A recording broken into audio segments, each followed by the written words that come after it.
Hello, welcome back to the channel 12-Step Guide with Troy. Today we're going to complete step 5 in the Alcoholics Anonymous material. Today I'm going to draw on some personal experience. I'm going to get into some other material that isn't in the AA material, and I'm going to go over the lists that we created out of the material. So for the alcoholic and drug addict, been out self-medicating. For others, in other 12-step programs, perhaps you've been self-medicating through natural chemicals the body produces. So, but before I get started, I want to get, one area very clear. It's important. So, as we know, Bill has mentioned doctor, psychologist, psychiatrist, I'll add counselor, social worker, even religious professional. 12-step recovery is not any of those things professionally, nor am I. Those in the program are not there to provide that level of expertise. And that's important because while we are confronting self-help, it's reasonable to believe that at points professionals could be of assistance to us. And again, that isn't me, and that is not in 12-step recovery. And what I mean is, if you need advice in those areas, go to the professionals. And I hope that makes sense and is clear. So the alcoholic addict been self-medicating. People in recovery regarding these professionals can certainly help you formulate questions and a plan to understand different questions, understand parts of yourself, even help advocate for you. But again, there's real questions for professionals that can help, whether it's the initial detox, for example, often a treatment center, or other questions along the way. Step 5 helps us in understanding, evaluating, and isolating the problem, as well as moving toward developing a solution. That solution is further developed in step 6. So what I'd like to do now is just cover some basic ideas about how our thinking influences us, as we're targeting now in step 5, we're targeting that thinking. That mind of ours is a very important part of everything that's happened. So let's look at chemicals in our body, natural chemicals in our body, just to get a basic understanding, as some might not know some of these things that are in there. And these are just the most basic. Bill wouldn't have known of some of these as they evolve, the names of them evolve. So the most basic, just so you get an idea. So endorphins, they're produced naturally by the body, and they act as a powerful pain reliever and mood elevator. There's also dopamine, plays a central role in the brain's reward and pleasure systems. Serotonin and hormones in the body affect mood, sleep, digestion, sexual desire, and regulating various functions. Prolonged self-medication has likely influenced these. The body self-regulates, self-medicates. If you've been self-medicating, and perhaps subjecting yourself to insane things, maybe, behaviors and stuff. Perhaps you've had an influence on some of this stuff, and it is likely to show up in recovery. Let's define the word obsession for the alcoholic. Preoccupied with a fixed idea. And what's that fixed idea with the alcoholic? They want to drink. But it may be other things that bring them to that.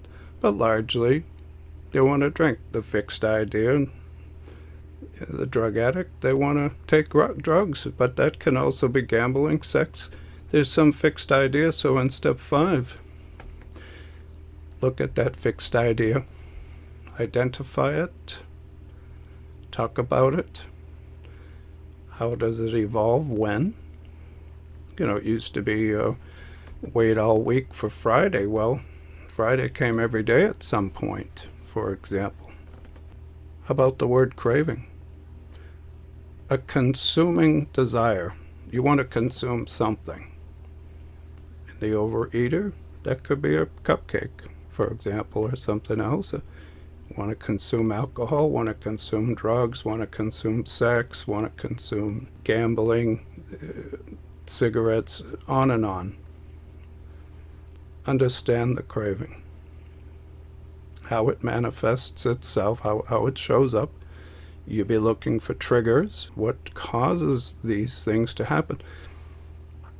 Rarely does it just happen out of nowhere. I mean, there's times an urge can come, but unentertained.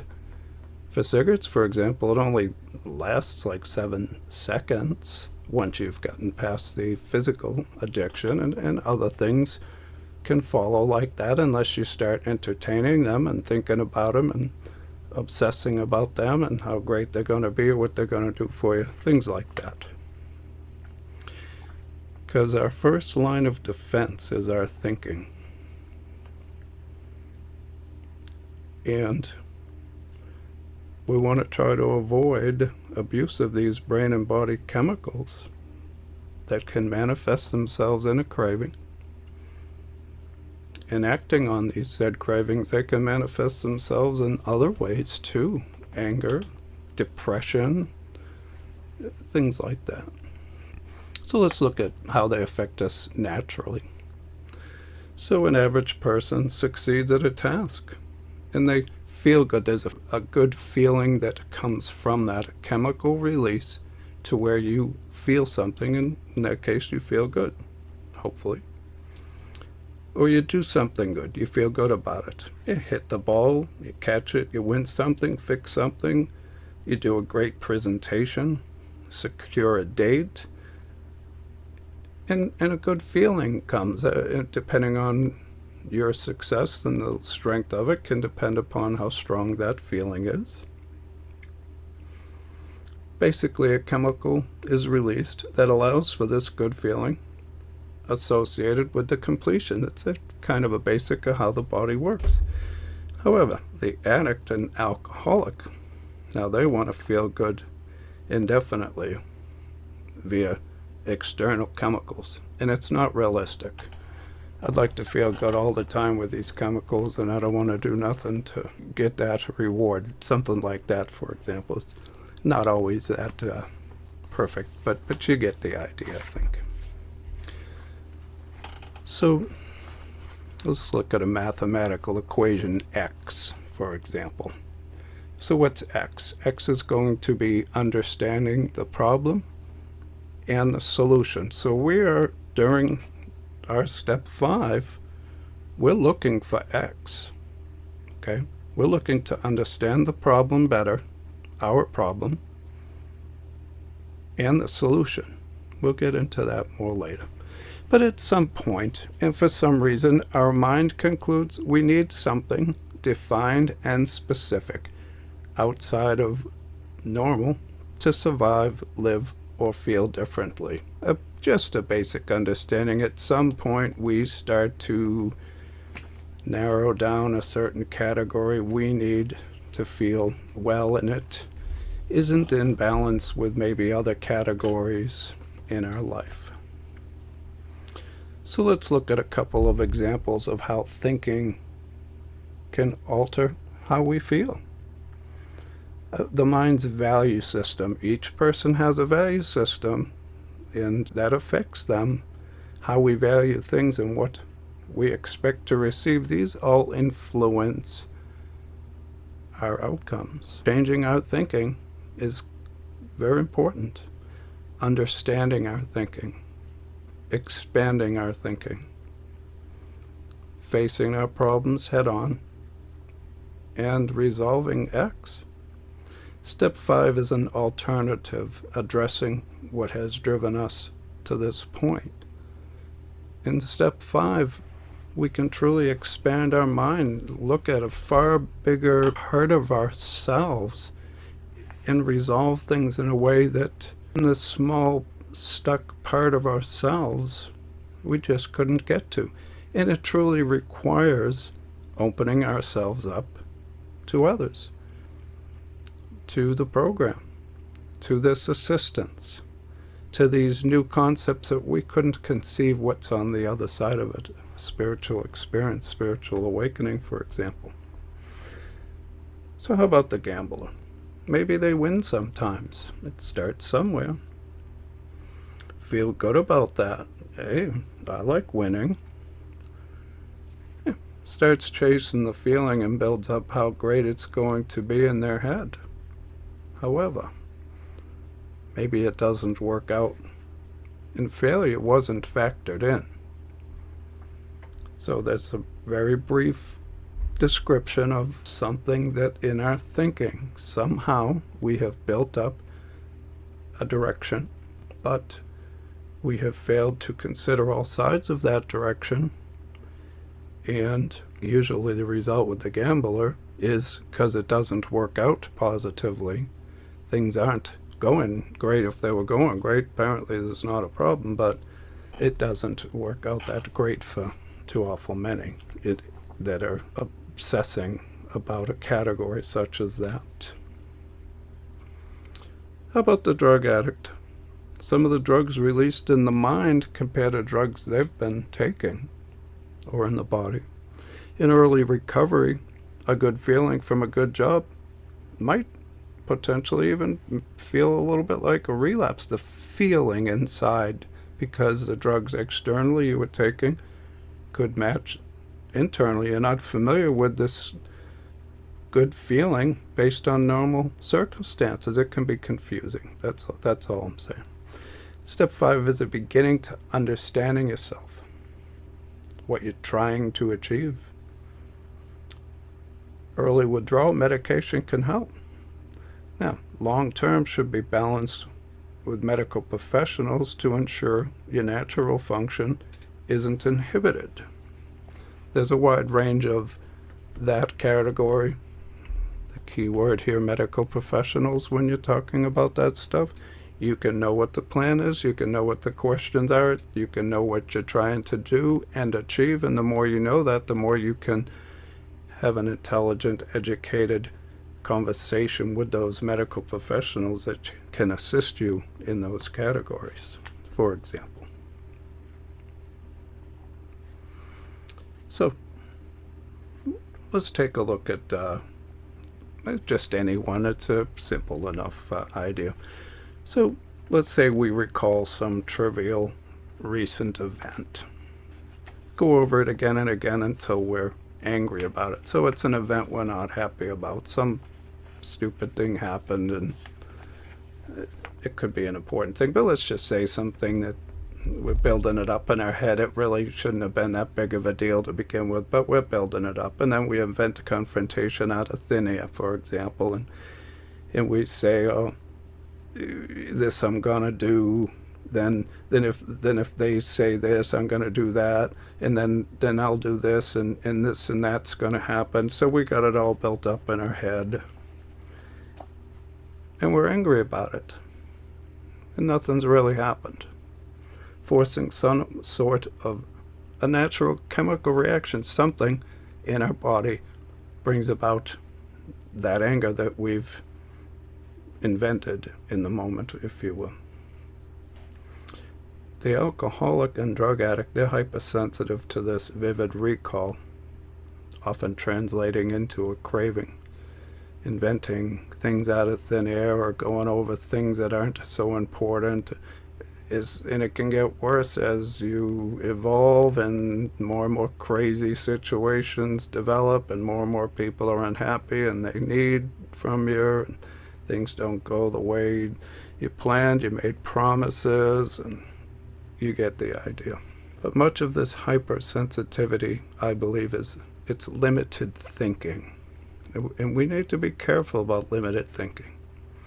Thinking with the blinders on. A horse is going down the street and they can't see. They've got these blinders on so they can't see anything else, so they don't get distracted. Well, we need to see more of this narrow-minded or closed-minded thinking. Reality can become elusive when that's happening. And it can be a problem for us. And the way to avoid that is going to meetings, talking to people, doing the steps, understanding oneself, maybe counseling. Bill talked about the person we want the world to see within us. Bill had talked about this. We've got the person we want the world to see, but we also have the person hidden within us. So two different people, the alcoholic he described. It's like describing two separate psychological profiles. And at some point they begin to fight. The person wants to drink or do drugs. An honest Annie that knows all the right questions and answers after they've been caught humiliated, supposed to do the right thing. So you get two wide-ranging pieces. The person who isn't going to drink is in battle with the person who wants to drink. This is a battle of self-will, manifesting chemically, I believe, into a craving. Something's happening in the body that somehow manifests this craving. We've fought it out between us within, and now we can maybe taste the drink and know how good it's going to be. Now for me, I'm going to just focus on myself on some of this stuff. The two had to become one. Those two psychological profiles, the honest Annie and the one who wanted to drink. Hey, look at it. I remember times I had to leave the money in the bank, take out just maybe $20 that day, because if I took any more, I'd drink it all. There was a whole lot of battles going on. For the alcoholic that's active or drug addict, you can get answers out of them. Honest Annie will show up. Jekyll, or and Hyde, for example, we'll say Jekyll and Hyde. Jekyll say, oh yeah, I'm not going to drink, I want to do this, I want to do that. They're honest. But you know what, Hyde's over here, and things change, and next thing Hyde's got a whole new opinion. And for me, after drink 3 beer, I had things to do, places to go, and people to see. Who those were, I don't know. I was going to go find all that. And there was a lot of barriers that fell that allowed me to go and be the animal that I was, for example. How great something will be or how much it will suck has a remarkable influence. Simple as that. If you're telling yourself it's going to be great, it's going to have an influence. If it's going to suck, even if it's a good, you don't want to go somewhere, and probably it's going to be a good time. If it's going to suck, well, it probably is going to suck. So there's a big influence. If you think AA is not going to be helpful, well, maybe it won't be. In the beginning, give it a chance. Attending meetings regularly and participating helps keep us honest, in check, and positively influence the outcome. We start to have power over this battle. We're starting to take control of both Jekyll and Hyde. My experience, in the program, 30 days, feelings start coming up, but I'll tell you, by 90 days, boy, are they handy. That's why step 4 and 5 is so important early on like that. This thing about just stay on step 1 where you just roast. And yeah, it's working. You go to meetings and talk and putting out the campfires, but this stuff is coming up. It's coming up. It's coming up. The likelihood of you relapsing because you don't do it far exceeds the likelihood of relapsing because you do, especially in the safe manner outlined by Bill. Now in the program I'd hear, if you do that, you'll drink. People that don't know, there's fear talking. They don't know what they're saying. They don't know the specifics. They just heard others say it. It's fear talking. So have facts to make your decision. You're going to be okay. You move forward on that. This stuff's handy anyway. There's a format for doing it. I'd like to visit something I identify as alcoholic thinking and its influence. It's a type of thinking that I have to avoid in my recovery. So an alcoholic or drug addict building up how great a drink or drug's going to be can cause a reaction in the form of a craving. I have to avoid that. It isn't going to be good no matter what I think. It always ends in failure. This is simple as that. It would be a disaster. How good something is going to be in our head truly influences that outcome. Very important that we're being honest with ourselves. Who's doing the talking? Let's consider alcoholic thinking in everyday life. We'll just look at two, say, political candidates. That's out there. This not an AA, but you know what? This isn't AA. This is life, and we're living life. So alcoholic thinking. Bill talked enough about how society behaves a certain way, and the alcoholic is the extreme example of that. So anyway, candidate A and candidate B. Someone tells you candidate A says this, and you say, oh, that's okay. So candidate A made some statement, you say, that's okay. Then they tell you, oh, I'm sorry, I was wrong. That was candidate B who said that. And you say, oh, that's no good. That's awful. Somehow, because candidate B said it, changed from because candidate A said it. The left hand and the right hand ain't communicating with each other. I need one line of thinking for both candidates, for example. Otherwise, Jekyll and Hyde will evolve. I look for that, I spot that, and I make sure that I'm only ever one that can't be a Jekyll and a Hyde here, not in my recovery. Another example of alcoholic thinking. In America, there's a concept. What happens in Las Vegas stays in Las Vegas. It's a place where you go to gamble largely, and so the messages of what happens is you go, and so the thinking being, I behave a certain way at home, but temporarily, when I go on vacation, I can behave a different way morally. So you see the Jekyll and the Hyde. So for a recovering alcoholic such as myself, what happens at home and what happens in Vegas must be the same. They have to be the same. Otherwise, what happens in Vegas becomes what happens down the street, then what happens next door, and what happens in my own home.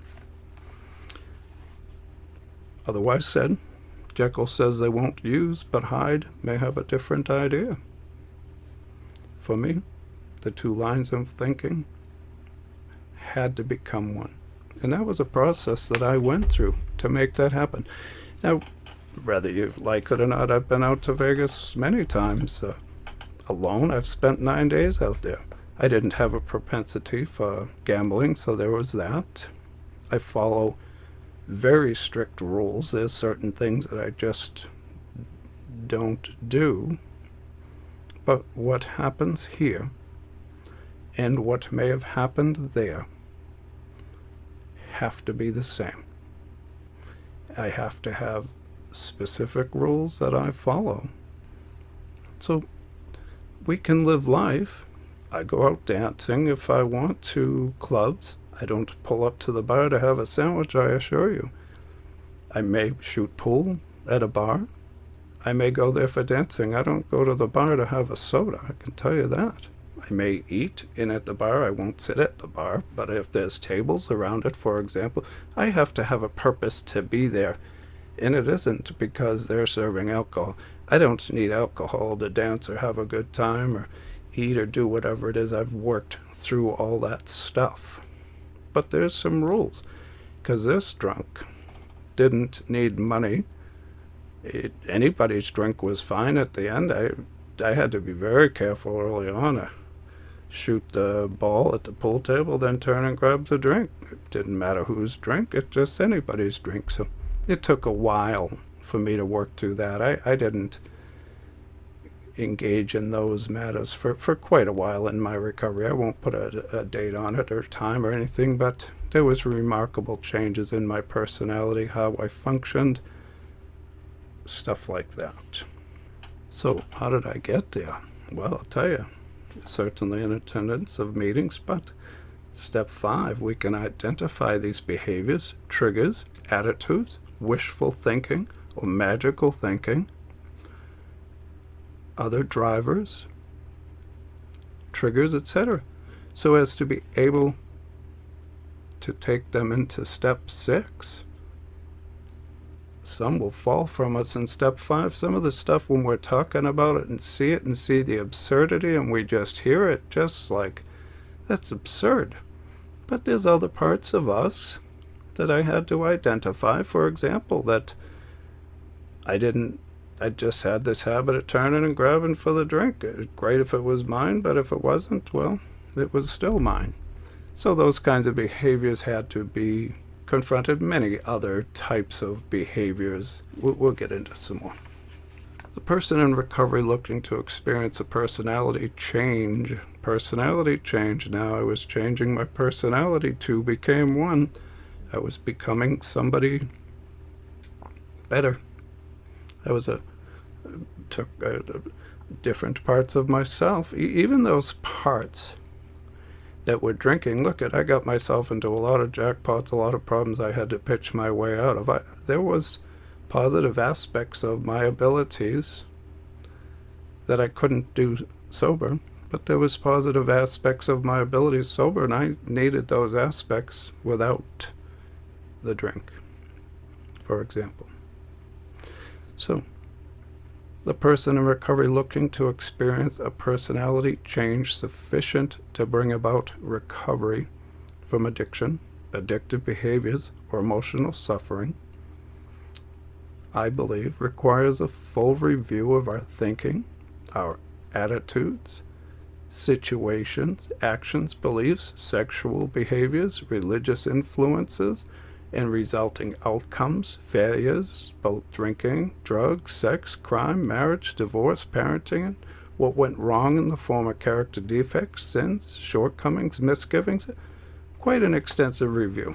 By the time I was done, I had reviewed, over time, definitions to words, the way things felt to me, sounds, my thinking, my understanding, perceptions compared to other people's perceptions. I really eventually went quite the distance, but early on, many of these things come up one way or another as we're evolving, because you never know what the trigger might be for yourself in various categories. So here's a big one.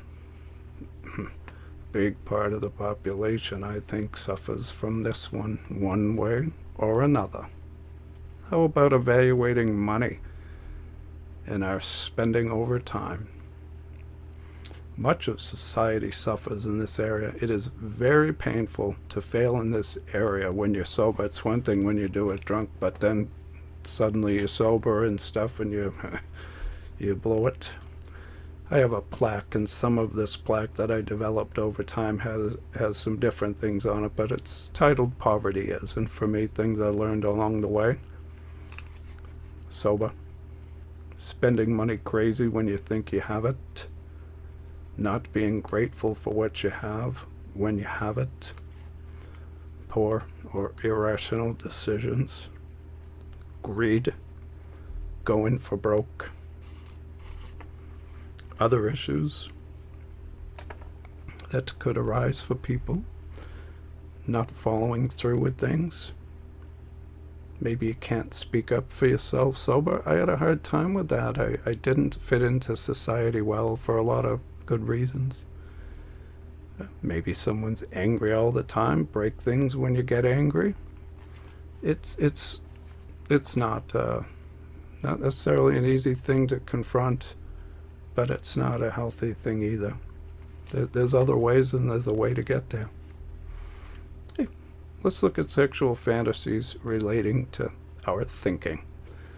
So you're thinking, you engage in a fantasy which causes the body to react or respond in a given way. We got these sexual tools, you understand? Manifesting itself in a sexual function. So what's that? It's an exercise in understanding how our thinking affects our body.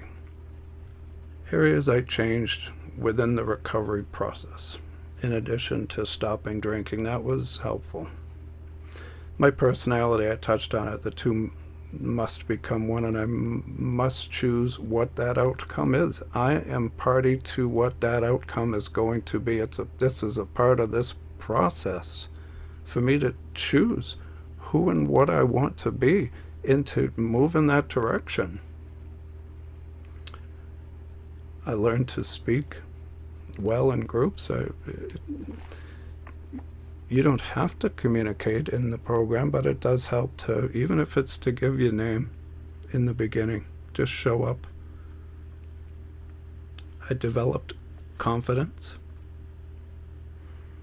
Shopping was a problem for me. I wasn't comfortable out there shopping. Cooking, I had issues. I went out to eat most of the time. I had real issues around that for good reason. Basic functioning in society, I had to become more comfortable functioning in society, and it took some time and some effort. My friends, I had to choose who I was going to hang out with. But friends had to change. Money, I talked about that. It's a big area. It's a big area. I don't bargain with my higher power. I have to avoid hysterical thinking or magical thinking. My experience romantic relationships are full of risk, especially in early recovery. But even later, loneliness can drive a person. A lot of different feelings can drive that.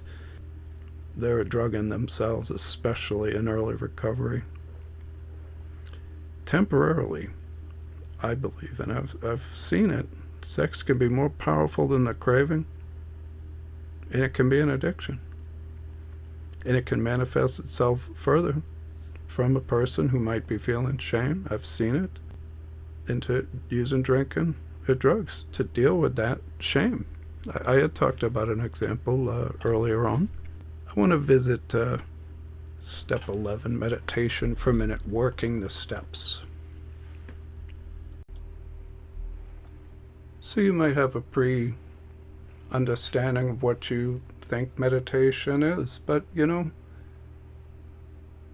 can be successful in various areas. It can settle down these brain-body chemicals in addition to learning to talk yourself down. Sometimes it's easy to go into neutral by choice and let these things settle down in meditation, which is also sometimes easier said than done. But if you're having some problems and you're all frustrated, you can go into neutral and quiet your mind. Let your conscious and subconscious communicate with each other in that waking part that I'm communicating directly with you right now voluntarily steps back and you let things settle out for a while. It's also helpful, certainly in other areas. It can be helpful spiritually. It can resolve the conflicts with the conscious and subconscious, as I had spoken about. A quick, safe break from reality. It can also be used for more specific plans that you set in motion. It can be a simple little bit of time on the beach when you just need a break in your mind for 5 minutes.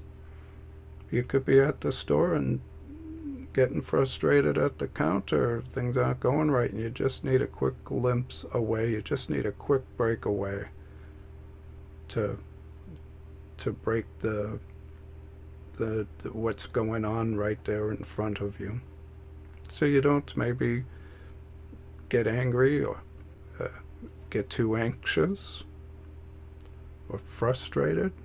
So moving on, Bill has said that you could choose to do a part or all of your fifth step with a doctor, psychologist, religious professional, friend, or sponsor.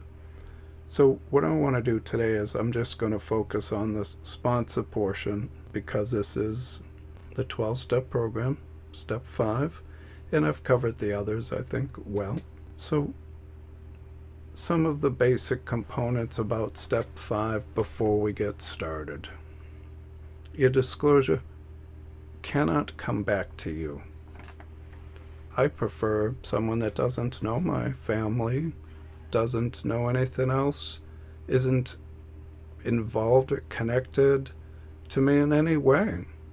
It causes me to have to fully explain myself, but also the likelihood of anything coming back is far less.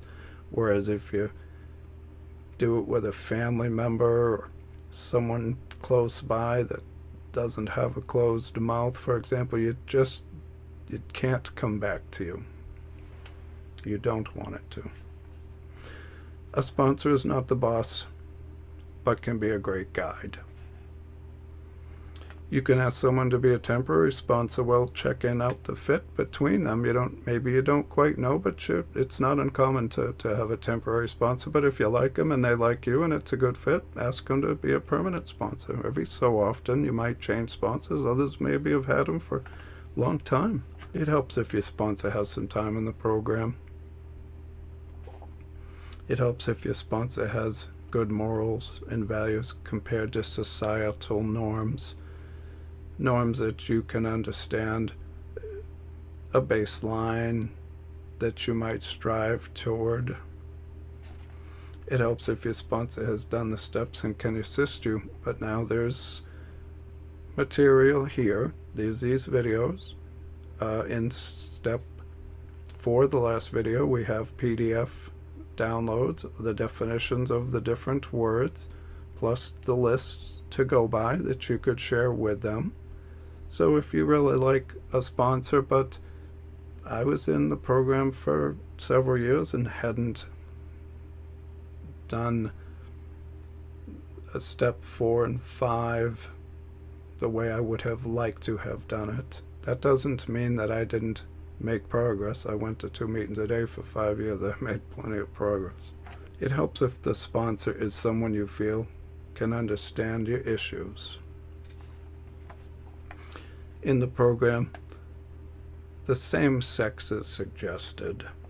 1, to avoid a romantic conflict. Now I understand that's not a perfect scenario, but largely. But also, the opposite sex simply can't identify certain areas as well. For example, the male sex drive over the female sex drive. Or how about PMS? What it feels like to carry a baby. Menopause. So it's suggested you stay same sex to same sex.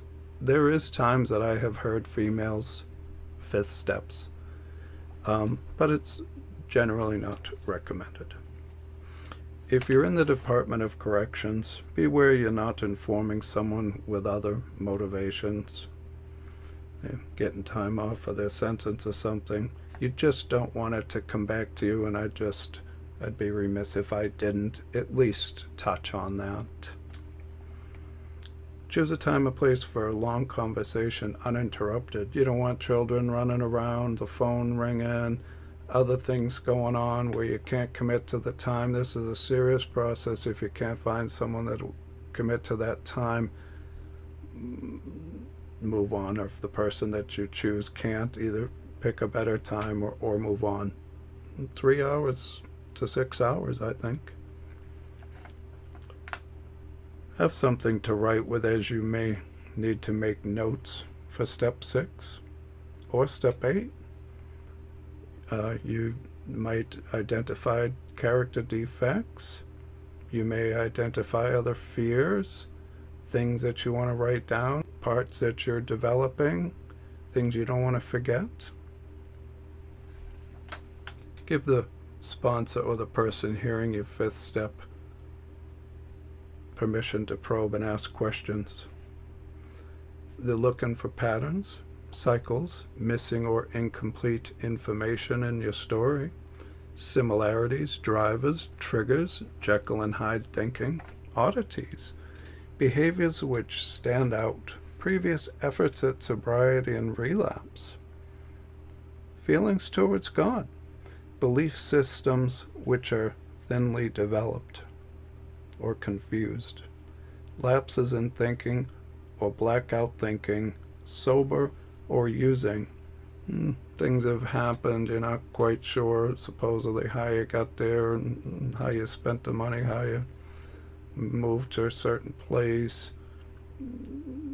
how you got pregnant, but these things happened unless you were truly in a blackout from drinking. Sometimes even when we are sober, we can do something like, oh, screw it, and then I'll go spend the money, oh, screw it, I'll go do, oh, screw it.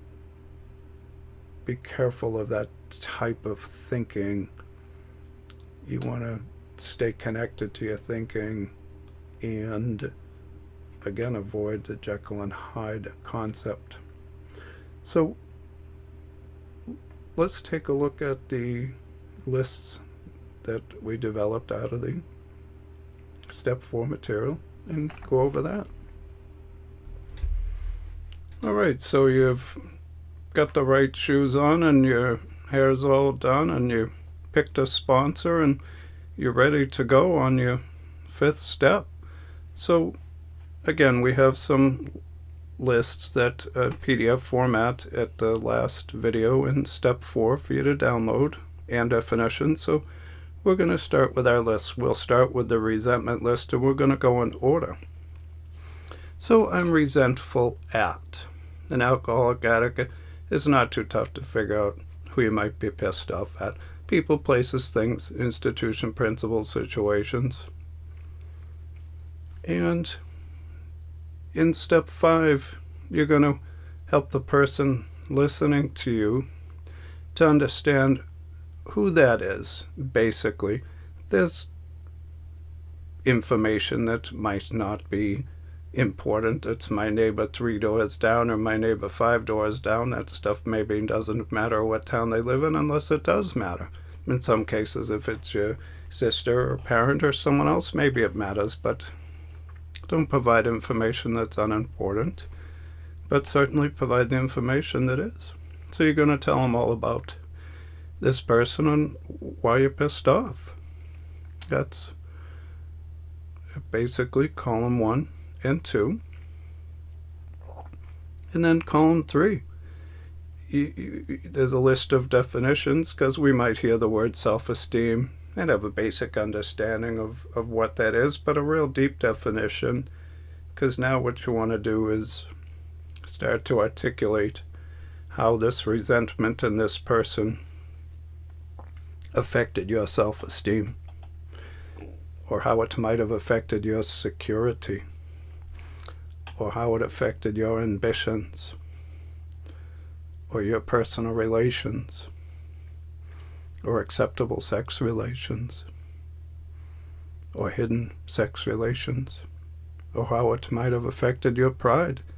And you can also go down that long list of words that Bill used and find something else that wasn't included, depending on the nature of your step one and what's going on could influence the nature of some of the ways that you might have been affected.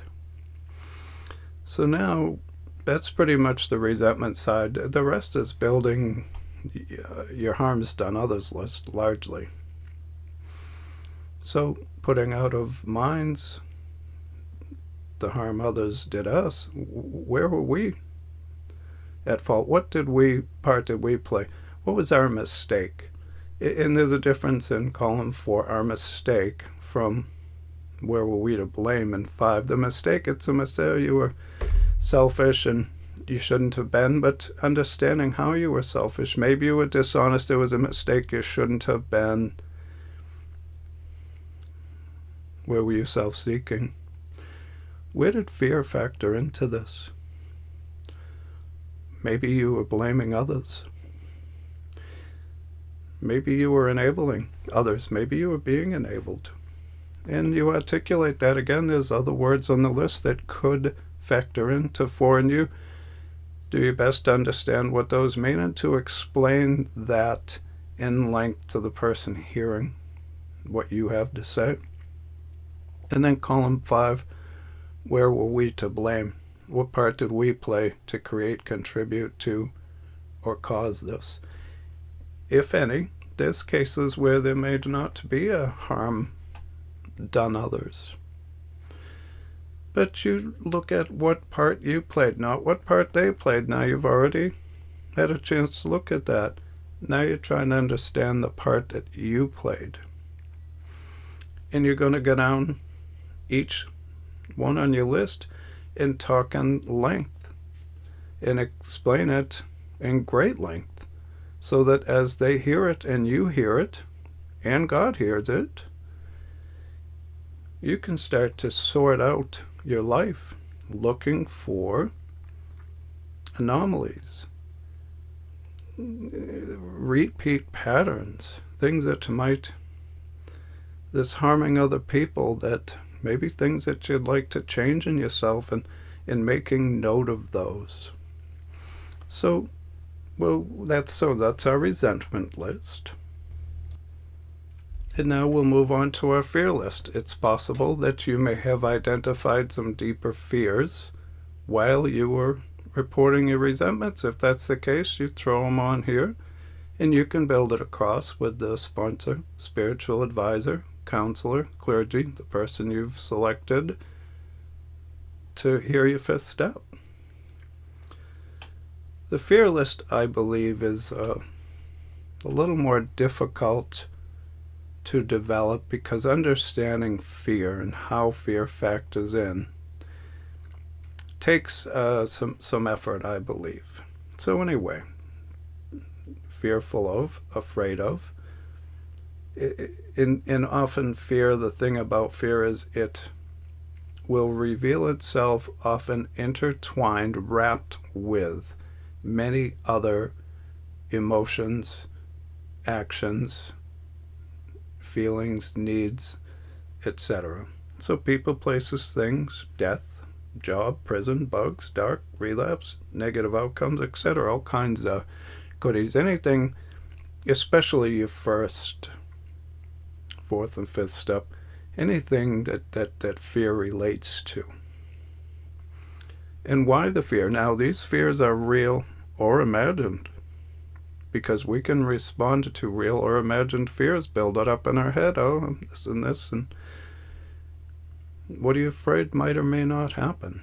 Again, and define out the word fear to better understand it.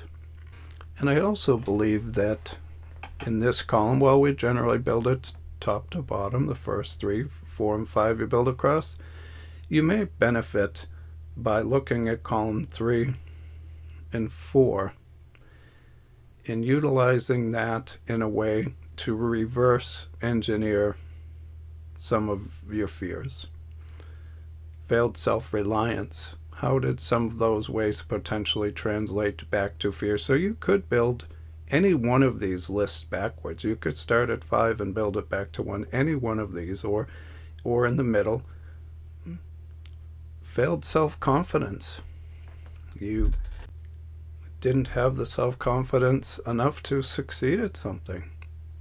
And that was a failure, and maybe you felt shame or anger or frustration or some other feeling, and maybe that caused you to drink, and that then you were loaded up on a different kind of self-confidence. Maybe, for example, acts that result in humiliation. Maybe the outcome of that was you were humiliated, maybe, or the family was.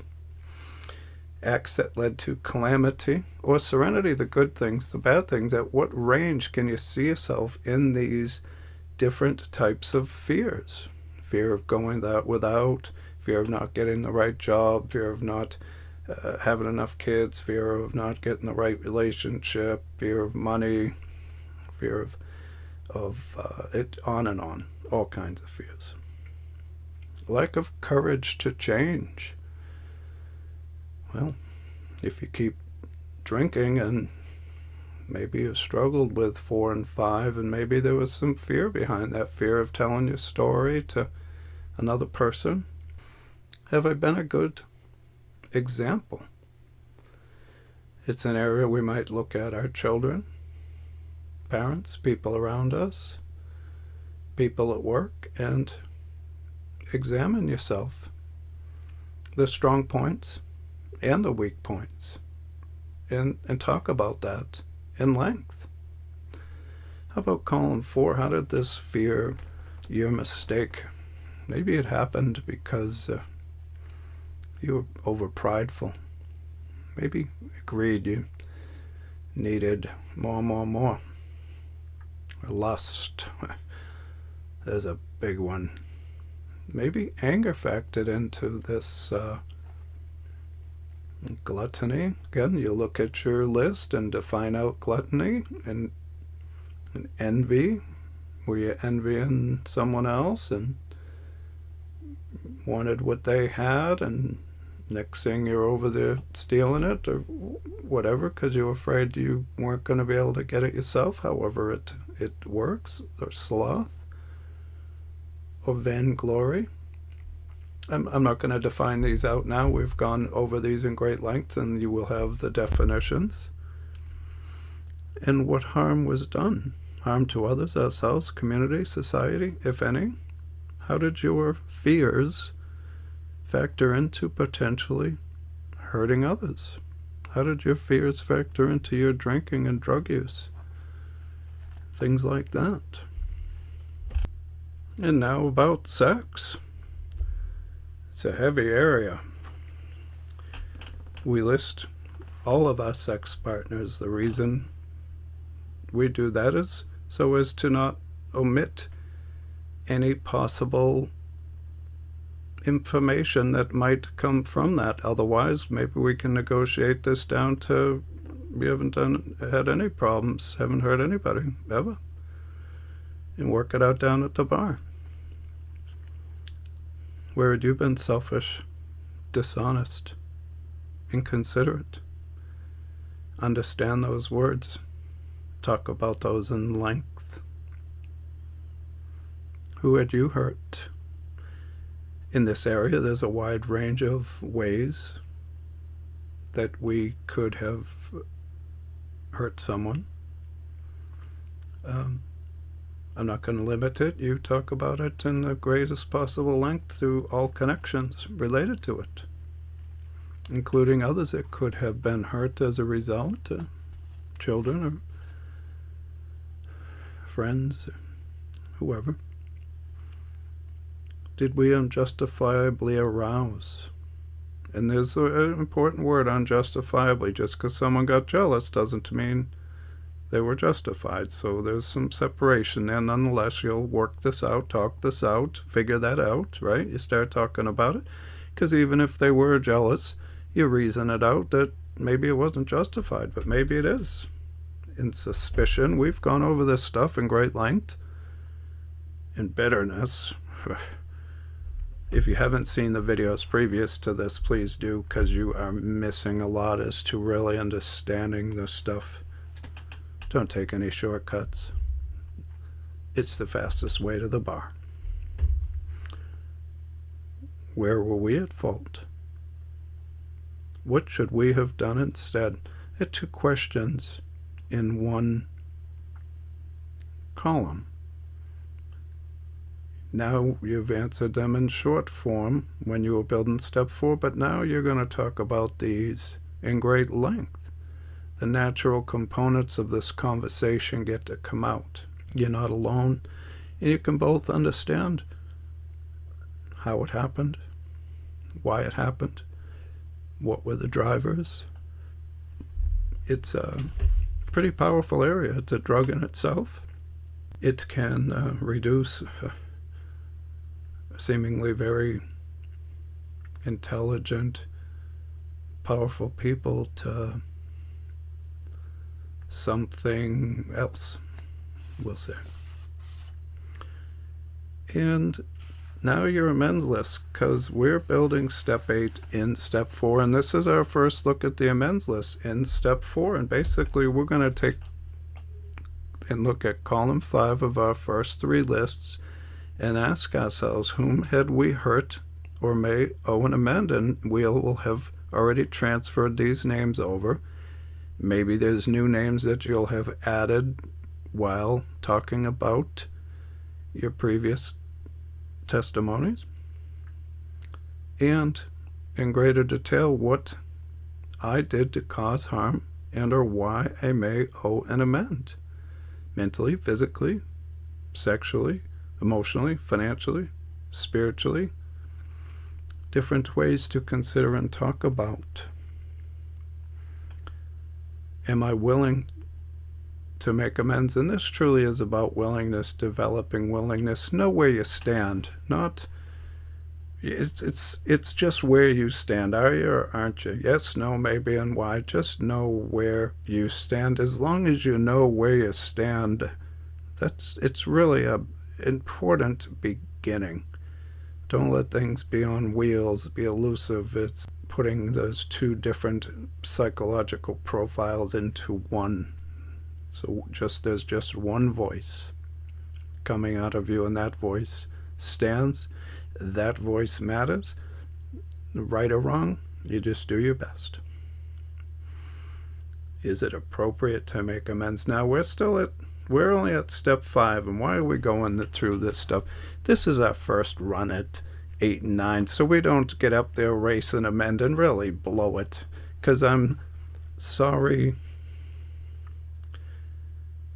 can be, if you do it wrong, I'm sorry you're an asshole. And there's 2 different pieces to that. Know why you're sorry. For things that can wait. Again, if you're doing this in early sobriety, you're not waiting a year or 2 to do it. You got the time, but understand why you're sorry. Understand what happened. Understand how you might want to proceed. Run all this past your sponsor. Let them talk it out with you. You really start to get some foundation. How did this stuff happen? How did my drinking affect this? How did these people affect my drinking?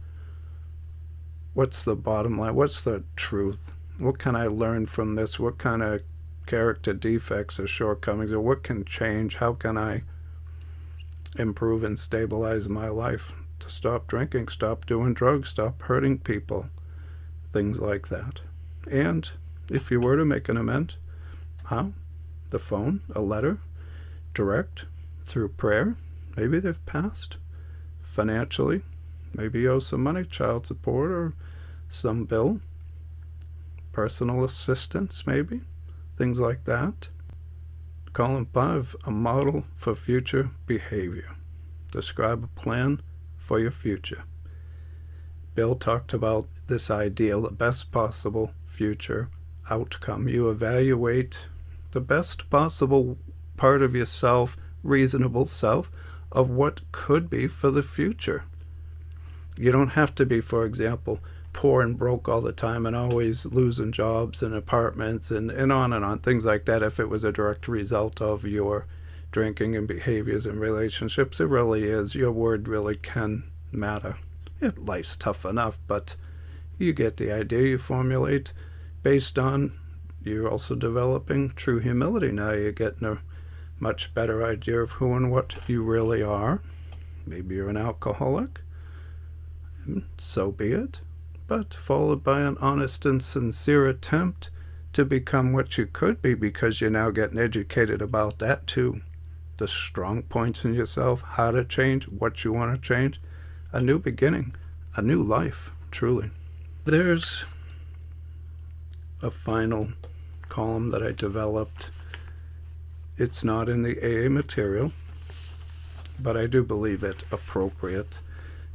And basically I'm calling it, it's in the downloads, blackout, phantom, fragments, ghosts, dreams, visions list, things like that. There's these little pieces of glimpses, or maybe something. I used an example of something myself in a previous video. Column 1, put a name to the blackout, memory, vision, dream, or ghost, which is in your mind but may or may not be real. It's somewhere ringing around in there, and if not asked, it may not come out on paper, or appears to have happened even to someone else. Maybe you seen something, maybe you didn't, but it's in there. You know something's there. Maybe a dream or a nightmare. It could literally be a dream or a nightmare you had, and you don't know if it's happened or not. And you put it down. You put a name to it. And then you do your best to talk it out. Describe what has happened, real or imagined. Where? Why? How? When? Who? You just do your best to talk it out, to try to make sense of it, to resolve it, whatever it is, to clear it out, because you don't need these phantoms buzzing about. Did it affect something? Use the master list. Describe how you could have been affected. The list has all kinds of descriptions. Appear to have been affected, or may have been affected. Maybe somehow you're affected. Hey, look at just an example. I've had drunk dreams where it's like, oh God, I woke up feeling like I drank or something. Now, those weren't everlasting and held on. But there could be something else that in a blackout you don't know and you're not sure, and you think maybe something did, but maybe it didn't. Column 4. Do I appear to participate, observe, escape? Different. There may be some other description that's not there that you could better fit you. You put what you think at this point. You think for yourself. You get an idea of what's going on here. You're moving forward. The person can also help based on what they're hearing to maybe probe a little bit. Do you think it's real or imagined if you had to choose? So at this point, you're doing your best to try to fetter it out.